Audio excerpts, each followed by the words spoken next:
Session number 8, Motif Only. Our goal with this session will be to play everything we've learned so far. To combine everything we've learned so far, you'll want to pay careful attention to fingering, especially with the inverted motif starting on A in measure 5.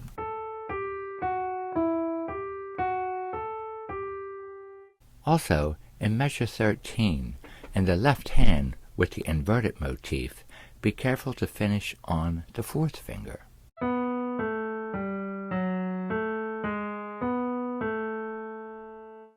So remember to be extremely consistent with your fingering and review anything that you're uncomfortable with. Okay, now it's time to put everything together.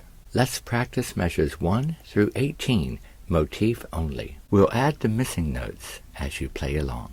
I'll count at 4 and then go. Ready? 1, 2, 3, 4, go.